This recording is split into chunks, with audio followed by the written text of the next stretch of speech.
நலாஸ் நாட்டு சர்க்கரை நலமுடன் வாழ நலாஸ் இந்தியாவிலேயே நாட்டு சர்க்கரைக்கு ISI முத்திரை மற்றும் அக்மார்க் அங்கீகாரம் பெற்ற ஒரே நிறுவனம். தொடர்புக்கு 9047045000. ஈரானின் முக்கிய அணுசக்தி நிலையங்கள் மீது அமெரிக்கா தாக்குதல் நடத்தியதை அதிபர் டொனால்ட் ட்ரம்ப் உறுதி செய்துள்ளார். ஃபரோடா, நடான்ஸ், இஸ்பஸ்கான் உள்ளிட்ட அணுதளங்கள் மீது அமெரிக்கா விமானப்படை வெற்றிகரமாக தாக்கியதாகவும் இது எதிர்கால அச்சுறுத்தல்களுக்கு முற்றுப்புள்ளி வைக்கும் நடவடிக்கையாகும் என்றும் அவர் தெரிவித்துள்ளார். தாக்குதலுக்கு ஈரான் வெளியுறவுத்துறை அமைச்சர் அப்பாஸ் அரக்சி கடும் கண்டனம் தெரிவித்தார். இது ஐநா சாசனம், சர்வதேச சட்டங்கள் மற்றும் அணுக்கரு பரவாமை ஒப்பந்தம் மீறும் செயலாகும் இருப்பதோடு இது தீவிர விளைவுகளை கொண்டு வரும் என்றும் அவர் எச்சரித்தார். ஐநா உறுப்பினர்கள் அனைவரும் அமெரிக்காவின் இந்த சட்டவிரோத நடவடிக்கைக்கு எதிராக உறுதியாக பேச வேண்டும் எனவும் அவர் வலியுறுத்தினார்.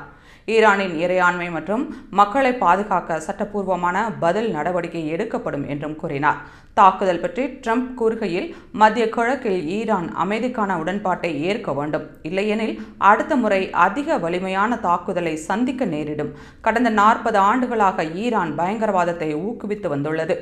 இனி இது தொடரக்கூடாது என கூறினார். இஸ்ரேலுடன் இணைந்து நடத்தப்பட்ட இந்த தாக்குதல் இதுவரை இல்லாத வகையில் வெற்றிகரமாக அமைந்ததாகவும் ட்ரம்ப் தெரிவித்தார்.